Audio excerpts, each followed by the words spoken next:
আসসালামু আলাইকুম প্রিয় শিক্ষার্থী বন্ধুরা, তোমরা সবাই কেমন আছো? আশা করি ভালো আছো। আমি আল্লাহর রহমতে তোমাদের দয়ায় ভালো আছি। টিআইসি মাধ্যমিক বিদ্যালয় কর্তৃক আয়োজিত অনলাইন ক্লাসে তোমাদের শুভেচ্ছা ও স্বাগত। আমি মোহাম্মদ কামাল হোসেন, সহকারী শিক্ষক বিজ্ঞান, টিআইসি মাধ্যমিক বিদ্যালয় কোরসাদপুর, ঝিনাইদহ। আজ আমি তোমাদের নবম দশম শ্রেণীর রসায়ন বিজ্ঞানের একাদশ অধ্যায় অর্থাৎ খনিজ সম্পদ জীবাশ্ম এই অধ্যায়টা প্রথম দিকের কিছু অংশ আলোচনা করব। তার আগে তোমাদের কিছু কথা বলে রাখা ভালো। সেটি হচ্ছে, এই যে আমাদের নবম দশম শ্রেণীর 12টি অধ্যায় আছে, তার ভিতরে এই অধ্যায়টি খুবই গুরুত্বপূর্ণ। এবং আমাদের যে 12টি অধ্যায় আছে তার ভিতরে 11টি অধ্যায় একরকম, আর একটি মাত্র অধ্যায় খনিজ সম্পদ ও জীবাশ্ম এটি অন্য আরেকটি রকম। এর কারণ হচ্ছে, এই অধ্যায়টিকে এর আগে জৈব যৌগ হিসেবে নামকরণ করা হয়েছিল। তোমরা যখন একাদশ শ্রেণীতে উঠবে তখন দেখতে পাবে যে এই অধ্যায়টা নিয়েই 100 মার্কের বই, অর্থাৎ রসায়ন বিজ্ঞানের যে প্রথম পত্র ও দ্বিতীয় পত্র, এই দ্বিতীয় পত্রটি 100 মার্কের যে বইটা হয়েছে সেটাই এই অধ্যায়। তো অনেকে যারা নবম দশম শ্রেণীতে পড়ে তারা কি করে, এই অধ্যায়টি বাদ দিয়ে যায়। সেক্ষেত্রে তোমাদের সমস্যা হয় কি, যখন তোমরা ইন্টারমিডিয়েটে পড়বে তখন বিরাট একটা অংশ তোমাদের কাছে নতুন মনে হবে, এবং সেক্ষেত্রে তোমাদের জন্য খুবই কঠিন একটা বিষয় হবে। তো তোমরা কষ্ট হলেও নবম দশম শ্রেণীতেই এই অধ্যায়টি বুঝে আয়ত্ত করার চেষ্টা করবে। তো শুরু করা যাক। আমাদের এই অধ্যায়টির নাম খনিজ সম্পদ জীবাশ্ম। প্রিয় শিক্ষার্থী বন্ধুরা, আমাদের এই পৃথিবী এখন যেমন আছে একটি সময় এরকম ছিল না। বিভিন্ন রকম বন জঙ্গল, নিচু জলাশয় এবং সমুদ্রে ছিল প্রাকৃতিক দুর্যোগের, এবং এখানে বসবাস করত বিভিন্ন রকম উদ্ভিদ এবং প্রাণী। প্রাকৃতিক দুর্যোগে এইসব উদ্ভিদ এবং প্রাণী মাটির নিচে চাপা পড়ে। কালের বিবর্তে এই অংশটি আরও মাটির গভীরে চাপা পড়ে। শত শত মিলিয়ন বছর চাপা থাকার ফলে অত্যাধিক চাপ এবং তাপ এবং রাসায়নিক পরিবর্তনের মাধ্যমে তৈরি হয় জীবাশ্ম জ্বালানি। এই জীবাশ্ম জ্বালানি প্রথমে পেট্রোলিয়াম, তারপরে গ্যাস, এভাবে আমরা পেয়ে থাকি। তাই কোথাও কোথাও দেখা যায় একই সাথে পেট্রোল এবং গ্যাস পাওয়া যায়। তো শিক্ষার্থী বন্ধুরা, তাহলে আমরা জানলাম জীবাশ্ম জ্বালানি কিভাবে সৃষ্টি হয়। আমরা খনিতে যে জীবাশ্ম জ্বালানিটা পেয়ে থাকি সেটি আসলে ব্যবহারযোগ্য নয়, অপরিশোধিত। এটি একটি পদ্ধতির মাধ্যমে ব্যবহার উপযোগী করা হয়, সেটির নাম আংশিক পাতন। এই পেট্রোলিয়ামের বিভিন্ন উপাদান বিভিন্ন স্ফুটনাঙ্কে ভাগ করে আংশিক পাতনের মাধ্যমে এই স্ফুটনাঙ্কগুলোকে ঠান্ডা করে এটি কলাম আকারে, যে শিক্ষার্থী বন্ধুরা তোমরা দেখতে পাচ্ছ এই যে চিত্রটা, এই চিত্রই সেই আংশিক পাতন পদ্ধতি। আমরা খনিতে যে খনিজ সম্পদ অর্থাৎ জীবাশ্ম জ্বালানি পেয়ে থাকি সেটি ব্যবহার উপযোগী করার জন্য এই পদ্ধতিটা ব্যবহার করা হয়। তো এখানে আমাদের এই যে এই দিক থেকে অপরিশোধিত যে জ্বালানি পেট্রোলিয়াম, এটা দেওয়ার পরে বিভিন্ন স্ফুটনাঙ্কে এখানে দেখা যায় বিভিন্ন তাপমাত্রায়, এবং যেখানে সবচেয়ে যে কম তাপমাত্রা যে উপাদানটা সেটা উপরে থাকে, তার থেকে একটু বেশি নিচেই, সব থেকে বেশি তাপমাত্রা যে উপাদানটা সেটা কিন্তু নিচেই থাকে। তো এটা আমরা একটু বোঝার চেষ্টা করি। সবচেয়ে উপরে যে উপাদানটা থাকে সেটির নাম পেট্রোলিয়াম গ্যাস। এর স্ফুটনাঙ্ক 0 থেকে 20 ডিগ্রি সেলসিয়াস, এবং এই হাইড্রোকার্বনে যে কার্বন থাকে সেটা হচ্ছে 1 থেকে 4। এর যে ব্যবহার সেটা আমরা সচরাচর সবাই দেখে থাকি যে এই গ্যাসটা চাপে একটি সিলিন্ডারে ভরা হয়, এবং আমরা বাসা বাড়িতে এটা ব্যবহার করে থাকি। এরপরে যে উপাদানটা আছে গ্যাসোলিন, এর স্ফুটনাঙ্ক 21 থেকে 70 ডিগ্রি সেলসিয়াস তাপমাত্রায়, এবং এই হাইড্রোকার্বনে যে কার্বন সংখ্যা থাকে সেটা হচ্ছে 5 থেকে 10, এবং এটা আমরা বিভিন্ন সময় জ্বালানি হিসেবেও ব্যবহার করে থাকি। এরপরে যে উপাদানটা আছে সেটা হচ্ছে ন্যাপথা, এর স্ফুটনাঙ্ক 71 থেকে 120 ডিগ্রি সেলসিয়াস, এবং এই হাইড্রোকার্বনে যে কার্বন সংখ্যা আছে সেটা 7 থেকে 14, এবং এই ন্যাপথাটি আমরা জ্বালানি ও পেট্রোকেমিক্যাল শিল্পে ব্যবহার করে থাকি। প্রিয় শিক্ষার্থী বন্ধুরা, এরপরে আমরা দেখব, এরপরে আছে আমাদের কেরোসিন। কেরোসিনের স্ফুটনাঙ্ক 121 থেকে 170 ডিগ্রি সেলসিয়াস তাপমাত্রা, এবং এই হাইড্রোকার্বনে যে কার্বন সংখ্যা আছে সেটি 11 থেকে 16। এইটি দেখা যায় জেট ইঞ্জিনে, এর ব্যবহারটা দেখা যায় জেট ইঞ্জিনে।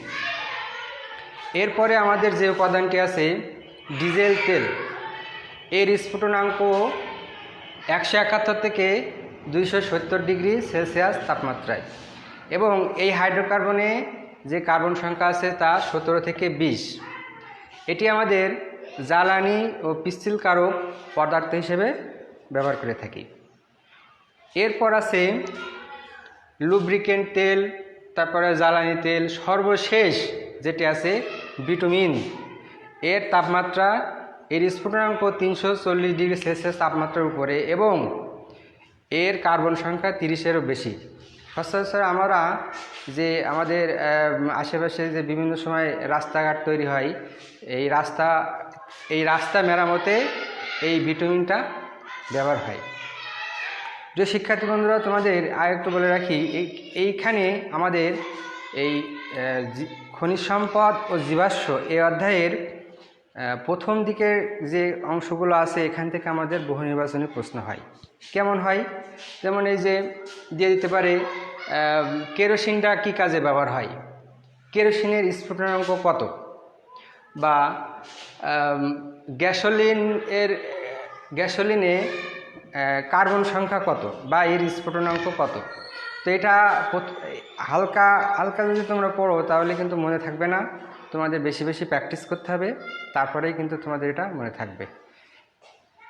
প্রিয় শিক্ষার্থী বন্ধুরা, এই যে আমরা পেট্রোলিয়ামের বিভিন্ন উপাদান, petroleum gas, gasoline, naphtha, kerosene, diesel তেল, লুব্রিকেন্ট তেল, জ্বালানি এবং বিটুমিন, এ সকল উপাদান কার্বন এবং হাইড্রোজেনের সমন্বয়ে গঠিত। কার্বন এবং হাইড্রোজেনের সমন্বয়ে গঠিত। এবার আমরা এই অধ্যায়ের যে অংশটি পড়ব সেটি হচ্ছে হাইড্রোকার্বন ও এর শ্রেণীবিভাগ।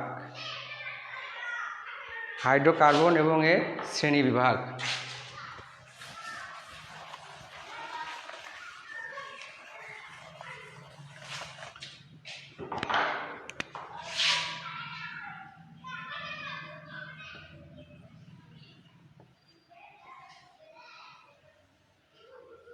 প্রথমে আমরা জেনে নিই হাইড্রোকার্বন কি। কার্বন এবং হাইড্রোজেনের সমন্বয়ে গঠিত যৌগকেই হাইড্রোকার্বন বলা হয়।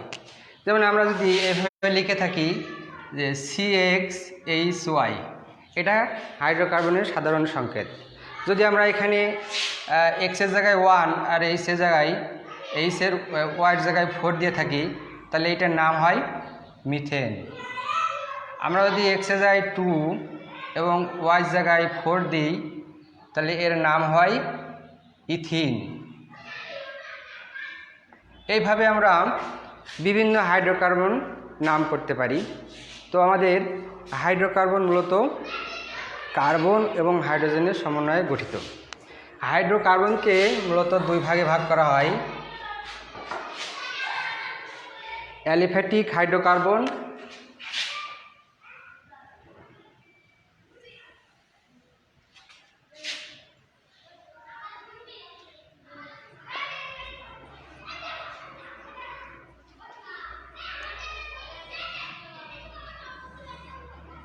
আর এটা হচ্ছে অ্যারোমেটিক হাইড্রোকার্বন।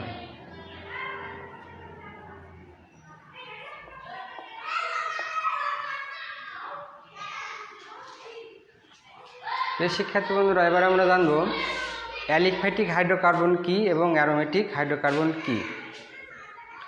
অ্যালিফ্যাটিক শব্দটির অর্থ চর্বিজাত, অর্থাৎ এই হাইড্রোকার্বনের উপাদানসমূহ চর্বিতে পাওয়া যায় বলে এদের নাম দেওয়া হয়েছে অ্যালিফ্যাটিক হাইড্রোকার্বন। এবং অ্যারোমেটিক কথাটি এসেছে অ্যারোমা থেকে, অর্থাৎ অ্যারোমেটিক কথাটির অর্থ হচ্ছে সুগন্ধযুক্ত। যে সমস্ত হাইড্রোকার্বন সুগন্ধিযুক্ত তাদেরকে অ্যারোমেটিক হাইড্রোকার্বন বলা হয়, যেমন বেনজিন, নেপথলিন ইত্যাদি। এবার আমরা অ্যালিফ্যাটিক হাইড্রোকার্বন সম্পর্কে একটু জানি। অ্যালিফ্যাটিক হাইড্রোকার্বনকে আবার দুই ভাগে ভাগ করা হয়: মুক্ত শিকল অ্যালিফ্যাটিক হাইড্রোকার্বন এবং বদ্ধ শিকল অ্যালিফ্যাটিক হাইড্রোকার্বন।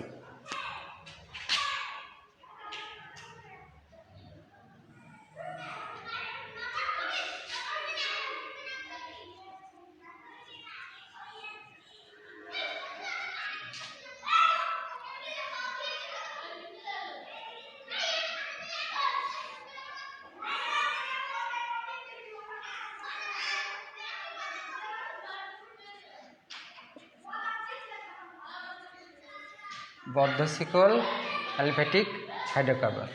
এখন আমরা জানি মুক্ত শিকল হাইড্রোকার্বন কাকে বলে। যে সমস্ত যৌগের কার্বন পরমাণুসমূহ মুক্ত অবস্থায় থাকে তাদেরকে মুক্ত শিকল হাইড্রোকার্বন বলা হয়। যেমন ইথেন CH3 CH3। আমরা আরেকটু বলি মিথেন বিউটেন C4H10। এটা যদি আমরা গাঠনিক আকারে দেখাই তাহলে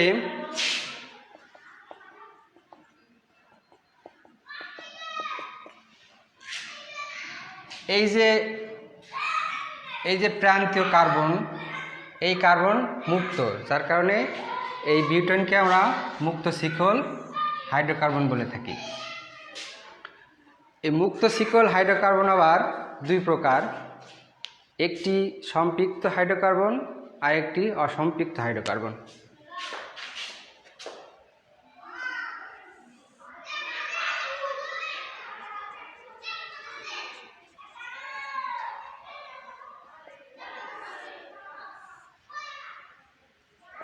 সম্পৃক্ত এবং অসম্পৃক্ত হাইড্রোকার্বন। এখন আমরা জানি সম্পৃক্ত হাইড্রোকার্বন কাকে বলে। যে সমস্ত হাইড্রোকার্বনের কার্বন পরমাণু একক বন্ধনে আবদ্ধ থাকে তাদেরকে সম্পৃক্ত হাইড্রোকার্বন বলে। আমরা জানি হাইড্রোকার্বনের সমূহ যেমন অ্যালকেন, অ্যালকিন এবং অ্যালকাইন। অ্যালকেনের যৌগসমূহ সাধারণত একক বন্ধনে আবদ্ধ থাকে, যেমন ইথেন, প্রোপেন, বিউটেন ইত্যাদি। এই সমস্ত যৌগসমূহ সাধারণত দেখা যায় একক বন্ধনে আবদ্ধ থাকে। কেমন? এই সমস্ত যৌগ, এই যে ইথেন যে যৌগটা আমরা একটু গঠন আকারে দেখালাম, এখানে আমরা দেখতে পাচ্ছি এই যৌগটি সবাই একক বন্ধনে আবদ্ধ আছে, তাই একে সম্পৃক্ত হাইড্রোকার্বন বলা হয়। আর যে সমস্ত হাইড্রোকার্বনে যৌগসমূহ কার্বন কার্বন দ্বিবন্ধন কিংবা ত্রিবন্ধনে আবদ্ধ থাকে তাদেরকে অসম্পৃক্ত হাইড্রোকার্বন বলা হয়। যেমন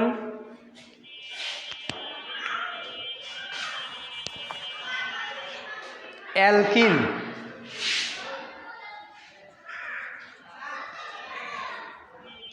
এবং অ্যালকাইন। অ্যালকিনের একটি যৌগ যদি আমরা বলে থাকি ইথিন C2H4 এবং অ্যালকাইনের একটি যৌগ যদি আমরা বলে থাকি ইথিলিন CH। এটা যদি আমরা গঠন আকারে দেখিয়ে থাকি তাহলে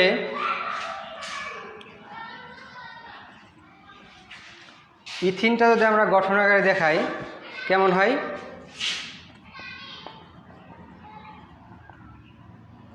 তাহলে এই যে দুইটা কার্বন আছে, আমরা জানি কার্বনের হাত 4টি, তাহলে আমাদের এই কার্বনের 2টি হাত, এই কার্বনের 2টি হাত আছে। তাহলে এখানে এই কার্বনের আরও 2টি হাত বাকি আছে, এই কার্বনের আরও 2টি হাত বাকি আছে। তাহলে এখানে আমরা 2টা হাইড্রোজেন দিয়ে দিই, এই তাহলে এটা ইথিনের গঠন হয়ে গেল। তাহলে এখানে আমরা দেখতে পাচ্ছি যে ইথিনের কার্বন পরমাণু সমূহ দ্বিবন্ধনে আবদ্ধ আছে। এবার আমরা একটু দেখি অ্যালকাইন একটি যৌগ, ইথিলিন।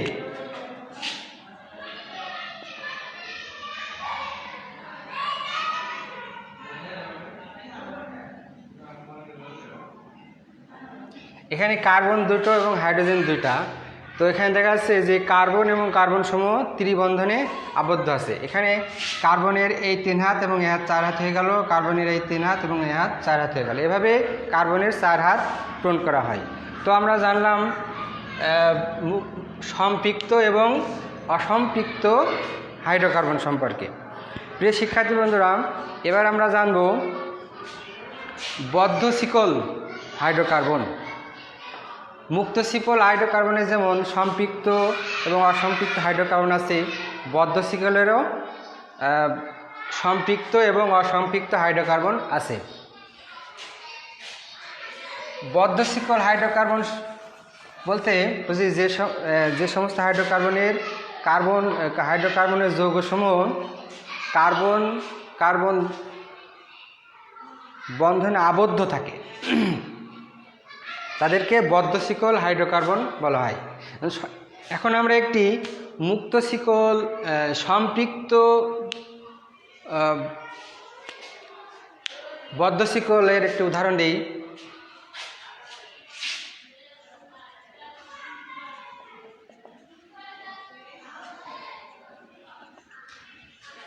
এটার নাম সাইক্লোপ্রোপেন।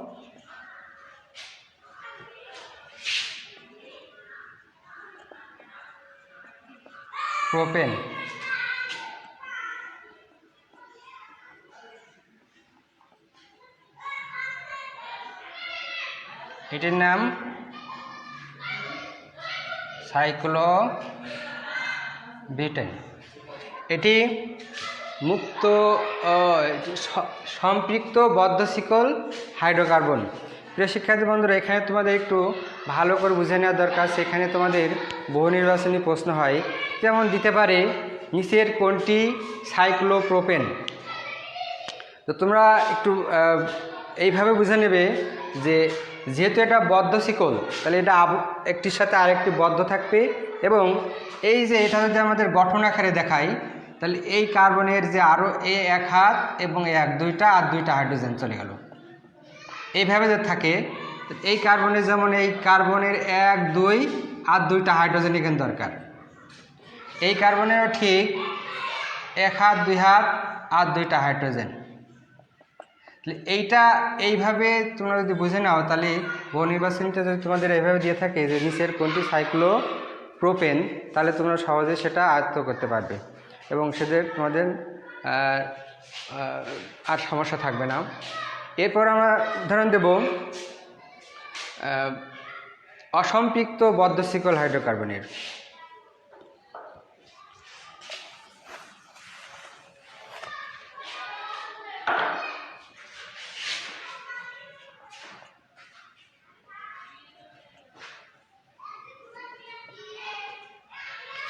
এটির নাম সাইক্লোপ্রোপিন।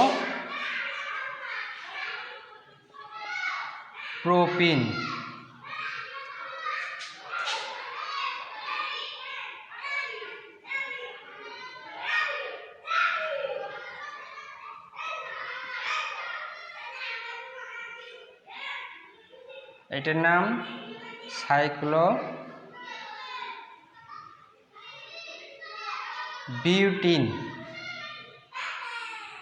সাইক্লোবিউটিন। এখানেও তোমাদের ওইভাবে একটু মনে রাখতে হবে যে যদি কখনো দেয় নিচের কোনটি বহুনির্বাচনী প্রশ্নে তোমাদের দিয়ে থাকে যে নিচের কোনটি সাইক্লোপ্রোপিন এবং নিচের কোনটি সাইক্লোবিউটিন, তোমাদের 4টে দেওয়া থাকবে, তার ভিতরে তোমরা এভাবে একটু মনে রাখবা যে যেহেতু এটা অসম্পৃক্ত হাইড্রোকার্বন, বদ্ধ হাইড্রোকার্বন, তাহলে এটা কার্বন কার্বন হয় দ্বিবন্ধন থাকবে, নাই ত্রিবন্ধন থাকবে।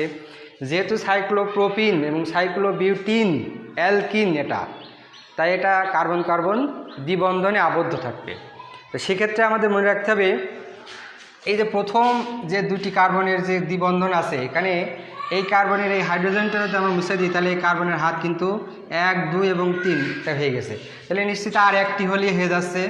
ঠিক এই কার্বনেরও আমরা এই হাইড্রোজেনটা যদি গঠন আকারে দেখাই 1, 2, 3, তাহলে আর বাকি থাকলো একটি হাইড্রোজেন, একটি হাত, তাহলে কার্বনের হাত 4টি হয়ে গেল, 1, 2, 3, 4।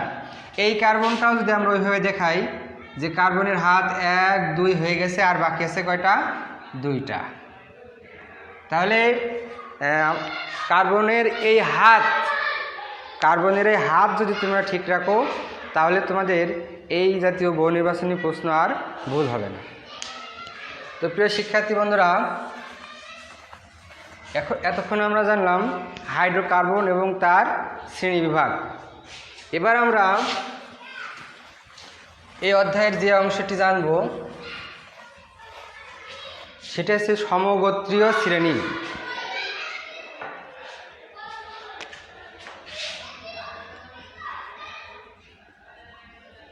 সমগোত্রীয়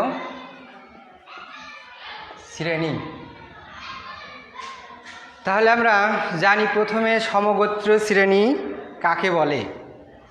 একই কার্যকারীমূলক এবং একই ধর্ম বিশিষ্ট সমস্ত যৌগকে একত্রে সমগোত্রী শ্রেণী বলা হয়।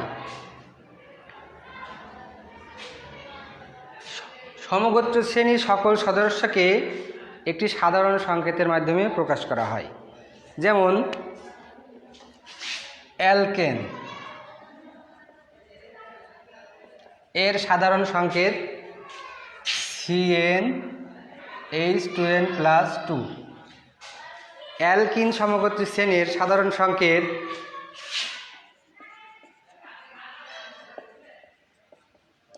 CnH2n। আমাদের এখানে একটু মনে রাখতে হবে অ্যালকেন থেকে অ্যালকিন 2 কম এবং অ্যালকিন থেকে অ্যালকাইনের হাইড্রোজেন সংখ্যা আরও 2 কমবে। তাহলে অ্যালকেনে আমাদের যা ছিল অ্যালকিনে তার থেকে আরও 2টা কমেছে, অ্যালকিন থেকে অ্যালকাইনে যাব তখন আরও 2টা কমবে, CnH2n-2। এরপরে আমরা অ্যালকোহল সমগোত্রী শ্রেণীর সাধারণ সংকেতটি লিখব।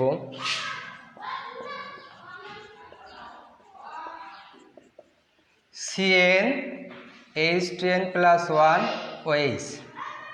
তারপরে জানবো অ্যালডিহাইড।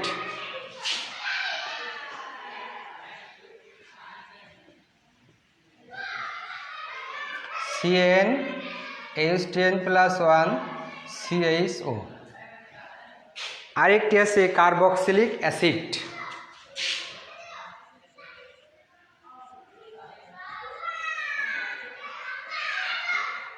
এর সাধারণ সংকেত CnH2n+1COOH। এইগুলো আছে এটি অ্যালকেন সমগোত্র শ্রেণীর সাধারণ সংকেত, এটি অ্যালকিন সমগোত্র শ্রেণীর সাধারণ সংকেত, এটি অ্যালকাইনের অ্যালকোহল, অ্যালডিহাইড এবং কার্বক্সিলিক অ্যাসিড। এবার আমরা এই সমগোত্রী শ্রেণীর সাধারণ সংকেত থেকে বিভিন্ন যৌগের নাম কিভাবে বের করতে হয় সেটা আমরা একটু দেখি যতদূর পারি। প্রথমে আমরা অ্যালকেন সমগোত্রী শ্রেণী থেকে কিভাবে অ্যালকেনের যৌগসমূহ বের করতে পারি সেটা একটু খেয়াল করে দেখি। যেমন অ্যালকেন এই সমগোত্রী শ্রেণীর সাধারণ সংকেত CnH2n+2। এখানে n সমান 1, 2, 3, 4 ইত্যাদি ইত্যাদি। তো আমরা প্রথমেই যদি n=1 ব্যবহার করে থাকি, তাহলে আমাদের হচ্ছে CH, 2 আর 2 4। এখানে আমরা যদি এইভাবে সুন্দর করে আরও করি, যে মানটা বসায় দিই, বসায় যদি আরও ভালো করে দেখানোর চেষ্টা করি, তাহলে কেমন হয়, CH 2 × 1 + 2, তাহলে C2 আর 2 কত হচ্ছে 4। তাহলে n=1 হলে প্রথম যে যৌগটা হচ্ছে মিথেন।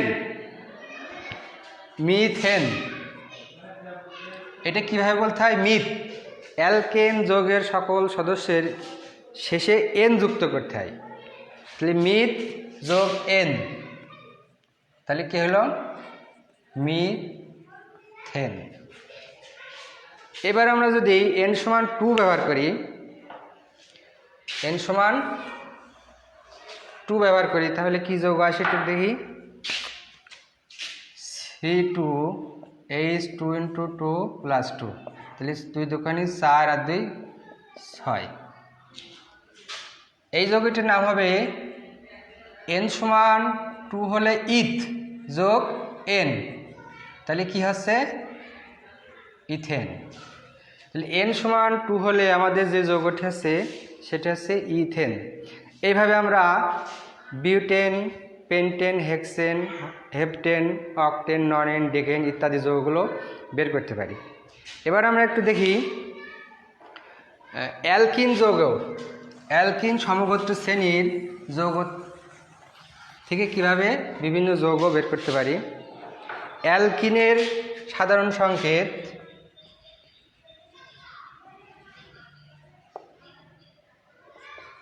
CnH2n, n=2 3 4 ... প্রিয় শিক্ষার্থী বন্ধুরা, তোমরা একটু খেয়াল করেছো কিনা জানি না, এখানে আমাদের অ্যালকেনের যেমন n=1 অর্থাৎ প্রথম যৌগটি আছে, এখানে অ্যালকিন এবং অ্যালকাইনের n=1 এর কোনো যৌগ নাই।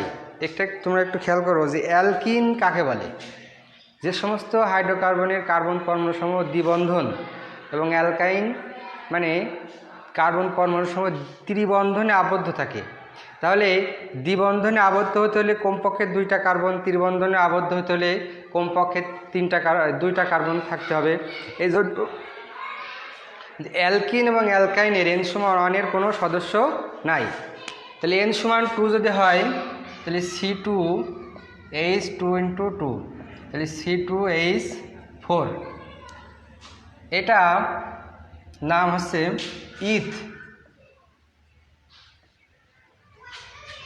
n=2 হলে ইথ, আর অ্যালকিনের প্রত্যেক যৌগের শেষে আমাদের ইন যুক্ত হবে, ইন, তাহলে কি দাঁড়ালো, ইথিন। তাহলে n=2 যে যৌগটি আছে সেই যৌগটির নাম আছে ইথিন, C2H4। n=3,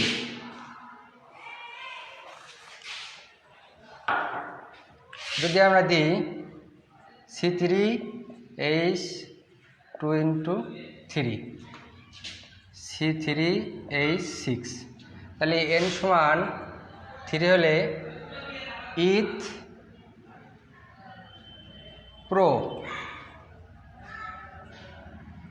প্রোপ যোগ ইন, তাহলে কি হলো, প্রোপিন। তাহলে n=3 হলে অ্যালকিনি যে যৌগটি হলো তার নাম হলো প্রোপিন। এইভাবে আমরা অ্যালকাইনের যৌগ, অ্যালকোহলের যৌগ, অ্যালডিহাইডের যৌগ এবং কার্বক্সিল অ্যাসিডের যৌগের নামকরণ বা যৌগগুলো আমরা বের করতে পারি। প্রিয় শিক্ষার্থী বন্ধুরা, এই অধ্যায়টি ব্যাপক একটি অধ্যায়। আমি তোমাদের আজ এই অধ্যায়ের প্রথমের কিছু অংশ আলোচনা করলাম।